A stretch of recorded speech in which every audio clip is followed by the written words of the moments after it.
Mr. President, we move that parang ang insinuasyon kong walang anumang magiging pagdinig ang Senado hanggang Si Villanueva. hanggang June 2 ng taong 2025. Yun po ang huling motion na narinig ko at inadapt naman ng buong plenaryo. Pwede bang may kapabalian ba yun, Kong? Halimbawa, maging sa Kamara de Representante, may nag-motion na gano'n. Pwede po ba? Nag-motion siya na mag-adjourn di ba? Opo. At wala doon magiging anumang mga pagdinig. Session is adjourned until blah blah blah June 2, 2025. Ayan, opo, tama. Pinukpok. Di adjourn.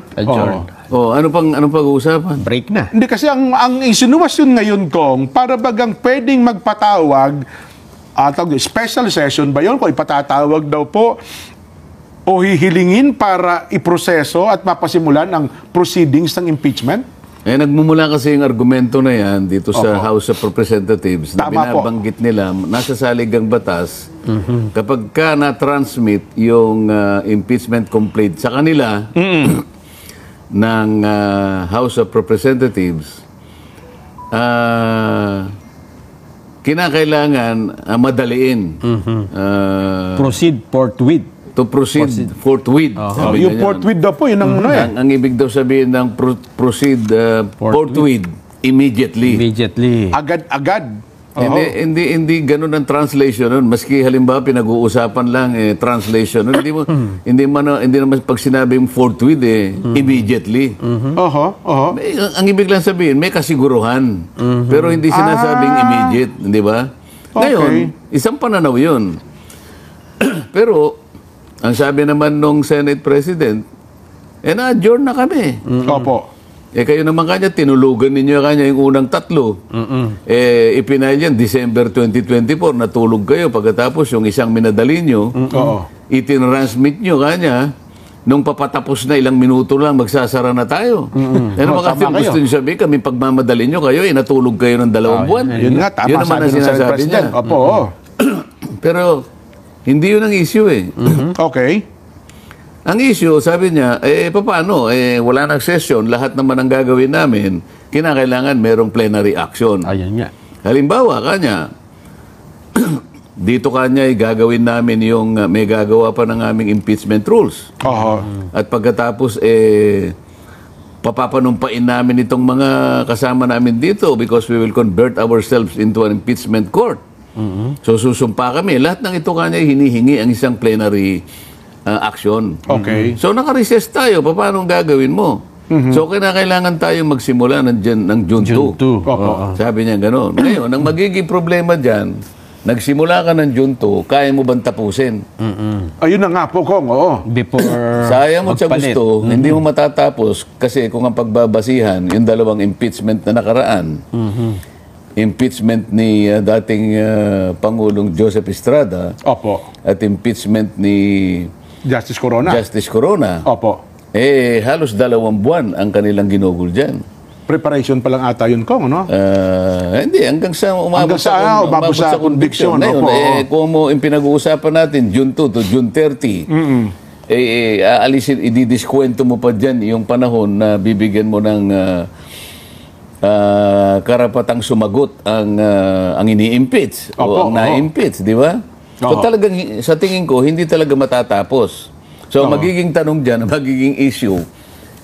Pwede bang ipagpatuloy sa susunod na kongreso ang ginawa nung nakaraang kongreso? Yan ang issue diyan. Ang sabi po ng isang mamabata sa Batangas, in my humble opinion, pwede daw po kasi continuing body naman ang Senado, Kong. Pero ang sinasabi niya ay yung isang kaso na pinaglipasan na ng panahon. Ito yung Arnold versus Nazareno. Okay. Ito ay, ang kasong ito diyan ay matanda pa sa'yo. 1950 case ito Ay, matanda nga talaga. Meron namang isang bago-bago na case. Nakasintanda naman ni Nelson, 2018. Batang-bata. Alin ang susundan mo? Ano yung bago? Yung dinesisyon na noong 1950? Noong 19 kopong-kopong o yung 2018? Di yung 2018 dapat. Kaya nga, meron sinasabi naman, Balag versus Senate. Balag naman, na hindi siya continuing body. Kasi ang sinasabi niya, hence, due to determination of the business of the Senate during the expiration of one Congress, all pending matters and proceedings, such as unpassed bills and even legislative investigations of the Senate, are considered terminated upon the expiration of Congress. Kaya pala lahat back to zero. And it is merely optional on the Senate of the succeeding Congress to take up such unfinished matters. Ayun, optional. Ang tinutukoy ba ko ng Congress ay yung Senate o yung Senate. Senate, hindi yung lower house, Ang hindi yung Kamara. pinag-uusapan kasi lalagpas na eh. Ayun, Lalagpas na. At kapag sinabi niyang Congress, Dalawang kapulungan po yun. Kaya nga nang sinasabi ko, miski nangyari sa 19 Congress, halimbawa yun, papayag kaya naman ang Senado na sila yung magtatry nung ginawa ng 19 Congress at 20th Congress na to. Yun nga. Paano yung mahahalal na bagong 12 senador?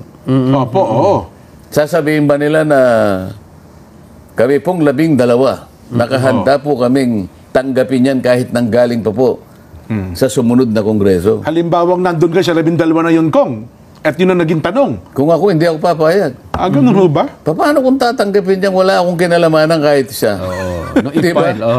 Mabuti pa, mag-file kayo ng panibago. At tatanggapin namin ngayon. Kaya lang, magpa-file technically, sila. bawal na yun. Hindi, magpa-file sila 2026. After 1 year. Sapagkat na-file nila February 5. Ay transmit nila February 5. So, February 6, 2026, tatanggapin namin. Ayun. Nandiyan ngayon kasi kung ang debate. Yung debate kasi sabi niya, kaya continuing body, kasi yung natapos na naman 12 eh. Yung 12 na nanatili. Naintindihan ko yun. 12 yung nandun na tumanggap. Pero sa panig nito, 24 ang tumanggap eh. Kasi February 5 eh. Hindi ba? Kaya lang, nung matapos ang June 30, ang 19 Congress, aalis yung 12, papalit ang ibang 12. So, panibago naman yun. Sa makatwid, yung isang kamay ng Congress napalitan ng kanang kamay. Papayag ka yung kanang kamay na tanggapin niya yung iniwan ng kaliwang kamay. Halimbawa, pumirma ng kontrata yung kaliwa, buburhain ba ng kanang kamay? Oo nga, no? Hindi kailangan pagtalunan yun. So, dapat ma-resolve pala ito, no? Hindi lamang ang Senado, maski yung panig ng House of Representatives. Kasi yung mga prosecutors ata kung sa 11, parang ang ilan doon, hindi natatakbong congressman. So, definitely. Hindi lamang yun. Paano kung hindi na, halimbawa yung 11 yun, yung 10 natalo. Pwede doon nilang kuning private prosecutor kung nandun na ako, pero hindi sila makakapanaig nga. Private prosecutors lang sila eh. Iba yung prosecutors na distinguido na nanggaling sa... Sila kasi yung may control. Kasi pag sinabi nung may control, walang iniwan sa regular court din. Yung prosecutor, yung public prosecutor, yun ang piskal. Iba po yung private prosecutor. Yung private prosecutor is under the control ng piskal. Ng piskal. Pag sinabi niya, ako muna, sabi niya, wala kang magagawa doon. So, marami pa palang question of law. Hindi kasi sinasabi raw ni Cheese.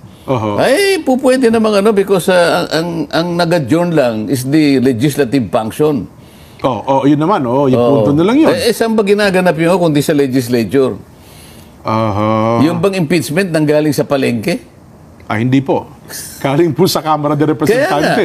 Kapag sasabihin mo ngayon, sui generis. Yan ang paggamit natin, yung mga ganyan-ganyan na naman eh.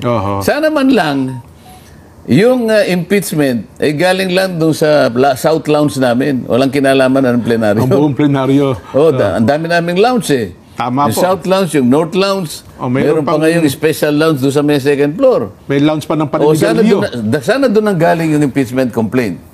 Wala kaming kinalaman na halimbawa. So, hindi siya legislative. Hindi. Galing sa plenaryo. Totoo nga niya, pati pagkaka-transmit kanya ng impeachment complaint should be like an ordinary bill. O di sana hindi na sinunod yung paraan ng ordinary bill kung hindi sa kasing klase nun. Di pwedeng magdebate dyan tungkol dyan. Pag didebatihan naman yan. Debatable pala talaga ang ito. Ang ibig sabihin nito, 12 senador ang magkakaroon ng ibang katauhan doon. Na wala yung Maaring yung nandun, pero halimbawa, merong na-re-elect, may tatlo.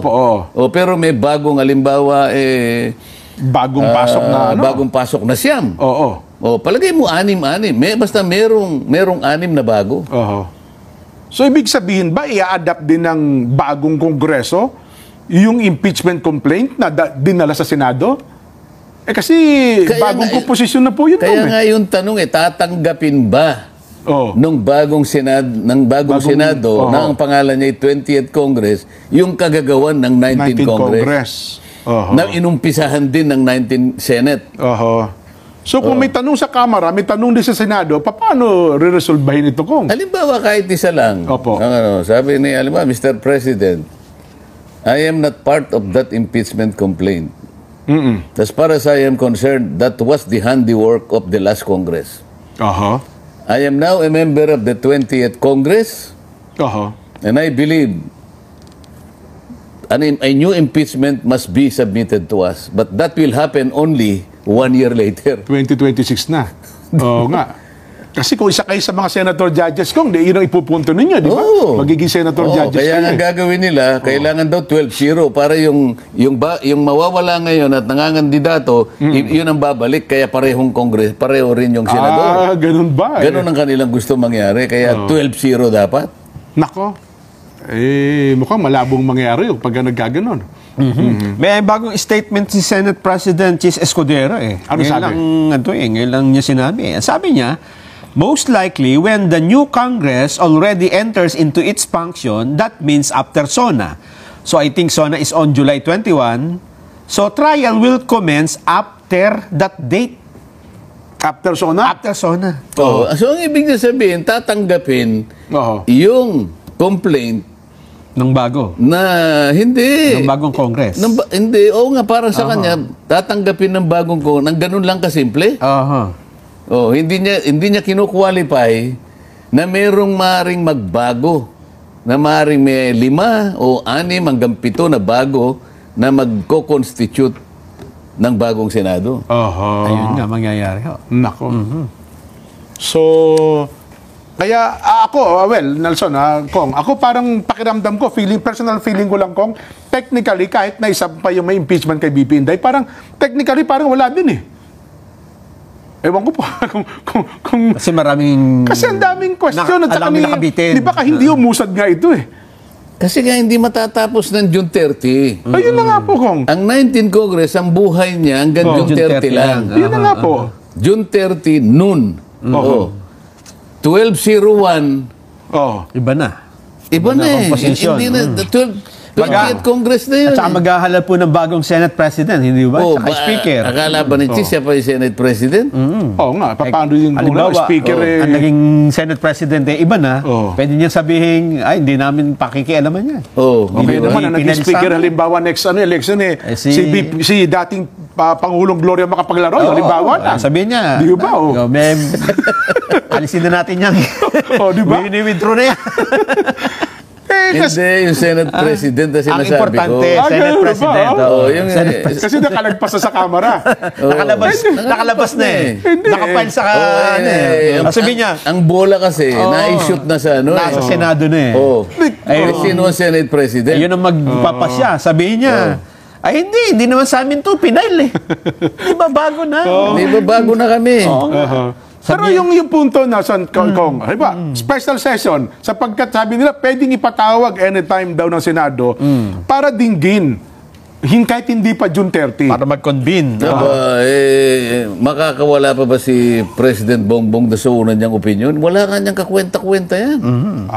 Hindi makakatulong yan kahit sa buhay ng isang Pilipino.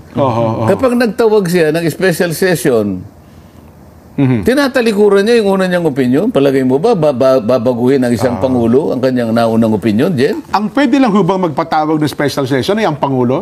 Batay sa utos ng Pangulo? Oo naman, yan ang nasasaling ng batas. Hindi pwedeng Senate President. Hindi, ang magpapatawag ng special session, hindi ba nung tinatalakay natin yung mga napakaraming kabalintungan ng national budget. Ang sabi ko, kailangan magpatawag ng special session para magkaroon ng plenaryo, i-restore natin itong mga ganito at ganyan, sabi ko. Ayun Opo, nga. opo. Kasi nga, hindi po pwedeng gawin nang walang plenaryo dahil nag-adjourn na yung Congress.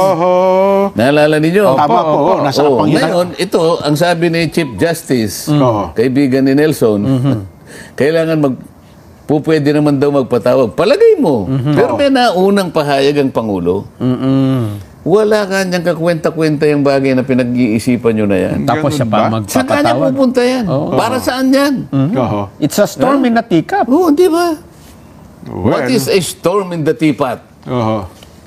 Isang walang kakwenta-kwentang pinag-uusapan, parang kwentong barbero, na pinipilit yung bigyan ng napakalalim na kahulugan.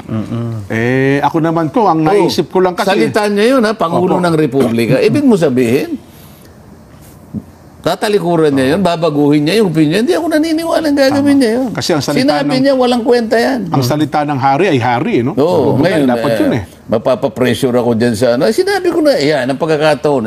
Hindi. Sinabi ko na yan, ayaw nyo lang makinig eh. Ayun. Oo. So yun pala. Hindi, Hanggang saan ba kayo, hanggang saan ba kayo makikinig sa akin? Sinabi ko na nga yan eh. Pahihiyain nyo na naman ako? Ayun nga. ayun. Oo. Gagamitin nyo pa ang aking kapangyarihan ngayon para pagbigyan kayo? Ano ako? So Bali? kung meron palang special session ay patatawag ang Senado, sa utos ng Pangulo. Oo. Yun pala yun. Kung ako si President Bongbong, sinasabi ko na nga sa inyo, kaya titigas ng ulo nyo eh. Oo nga, no? Oo. So wala pala sa Senado. Hindi ko naman sinabi hindi ko naman kayo inuutusan. Pero hindi ba kayo nakakabasa in between lines? Para sa akin, walang kwentang bagay yan. Iba ata yung nabasa nila kong in between lines. Ha? Baka kabaligtaran yung hindi kaya? Natakpan kasi yung mga mukha. Ganun na nga eh. Kasi naalala ko, nung minsan nagpaalam si Kong Sandro sa kanyang tatay, ang naging payo daw ng kanyang tatay, sundin mo ang inyong obligasyon sa bayan. Siya kauna-unahang pumirma doon sa... Hindi naman natin pinag-uusapan si Kong Sandro. Bagay, Ang tama pinag-uusapan kayo, tama natin kayo. yung kanyang ama. Pangulo mismo. Yung isip ng anak, iba yung isip ng ama. Ayun. Ito pa rin ang presidente ng ating bansa. Di ba? At siya'y nakapagsalita pa ng ganun Kaya naman panatalita. nagkita kami. Bibiruin niyo siya. President, alam mo naman, ganun kami talaga eh. Yan ang style namin. Pag nagkita kami, talagang bulungan. Ayun. At siyempre, yung bulungan namin, sa amin na lang yun. At yung bulungan ko, makapangyarihan yun. Makapangyarihan yun. Sa malakas na tinig. At sa akin palagay, pagka binubulungan ko siya, talagang pinakikinggan niya yung binubulong ko sa kanya. Kasi kami ni Nelson, vendor kami. Pagka nagkabulungan, doon nagkakasundo. Yung vendor. Hindi, yung bulungan niyo, konsignasyon yun. Yun nga.